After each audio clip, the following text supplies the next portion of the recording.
Israel और Hamas के युद्ध के बीच हमास का अब दम घुटने लगा है। बिजली पहले से ही बंद थी, फ्यूल बंद कर दिया था इजराइल ने, जिसके बाद हमास अब लगभग घुटनों पर आ चुका है। लेकिन दूसरी तरफ खबर है कि इजराइल अपने स्टैंड से पीछे हटने को तैयार नहीं है।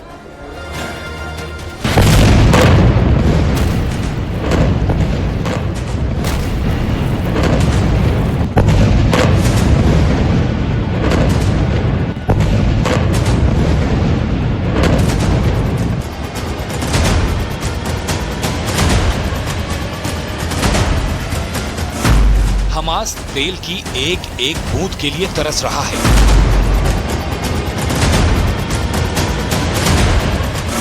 तेल का आपातकाल हो गया है। हमास अब बंधकों का सौदा करने लगा है।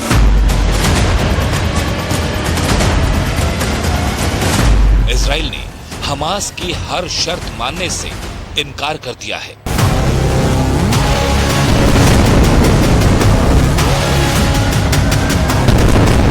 18 दिन से जारी युद्ध में गाजा बर्बाद हो चुका है। गाजा के कब्रिस्तानों में लाशों का ढेर लगा है। हालात लगातार बिगड़ते जा रहे हैं और अब इजराइल ने हमास का नामो निशान मिटाने के लिए उसका हुक्का पानी बंद कर रखा है। इजराइल के खिलाफ युद्ध शुरू करने वाले हमास की हेकड़ी पूरी तरह से निकल चुकी है। हमास का कहना है कि उसके पास अस्पतालों तक को देने के लिए बिजली नहीं बची है। बिजली सप्लाई बाधित होने से सभी अस्पताल बंद हो रहे हैं और सबसे बड़ी बात, गाजा में अब ईंधन भी खत्म होने वाला है। मतलब इजराइल से लोहा लेने की बात करने वाला हमास अब अंधेरे में डूबने वाला है, क्योंकि इजराइल ने साफ कर दिया है कि अगर हमास सभी बंधकों को रिहा भी कर देता है तो भी गाजा में ईंधन की सप्लाई नहीं होने दी जाएगी। दूसरी तरफ अमेरिका के राष्ट्रपति जो बाइडेन ने भी साफ कर दिया है कि बंधकों की रिहाई के बाद ही इजराइल हमास के बीच संघर्ष विराम के बारे में बात की जा सकती है। He was very, very interested in what we were doing to deal with some of the crises we're facing, particularly in Israel this time around. And I laid out to him what the game plan was, how we thought we should be providing the kind of assistance to Israel that needed. And the Pope was across the board supportive of what we're doing. We should have a ceasefire, not a ceasefire, we should have those hostages released, and then we can talk.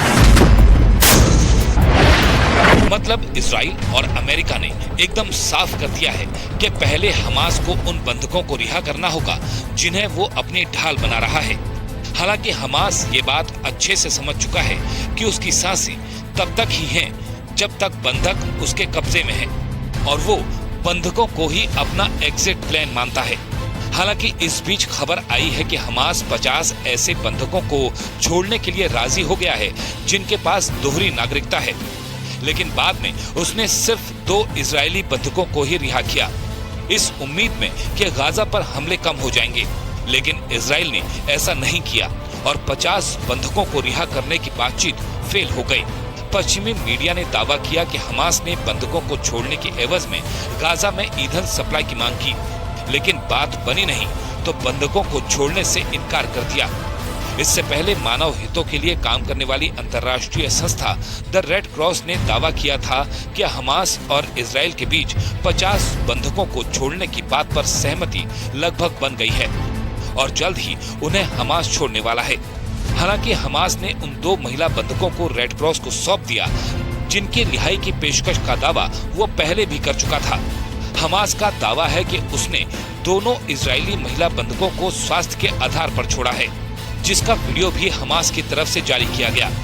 Israeli media के मुताबिक दोनों महिलाएं तेल अवीव पहुंच चुकी हैं। हालांकि इस बीच इजराइल के प्राइम मिनिस्टर बेंयामिन नेतन्याहू ने एक बार फिर साफ कर दिया है कि वो इस बार हमास का खात्मा करने से पहले रुकेंगे नहीं। אנחנו פועלים יחד כאגרוף מחץ למטרה אחת, לחסל את החמאס. אנחנו נותנים גיבוי זה לזה, ואנחנו נותנים גיבוי לצבא ההגנה לישראל, ללוחמים שלנו, למפקדים שלנו. ואני מבקש אזרחי ישראל שתדעו דבר נוסף. אנחנו מקבלים את ההחלטות כאן ובקבינט לניהול המלחמה פה אחד. אנחנו עושים את זה באחריות רבה, אנחנו עושים את זה גם בחרדת קודש. אנחנו נלחמים יחד ואנחנו ננצח יחד. इजराइल और हमास में जारी जंग के बीच इस वक्त गाजा में अस्पतालों की हालत बेहद खराब हो चुकी है।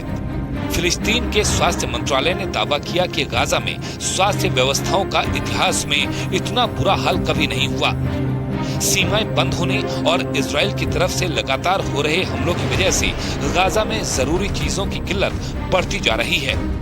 अल अरबिया न्यूज चैनल ने दावा किया कि गाजा में बने इंडोनेशिया के एक अस्पताल की बिजली ठप हो गई क्योंकि उसके पास ईंधन खत्म हो गया और इजराइल ने साफ कर दिया है कि अगर हमास सभी बंधकों को रिहा भी कर देता है तो भी उसे ईंधन नहीं दिया जाएगा।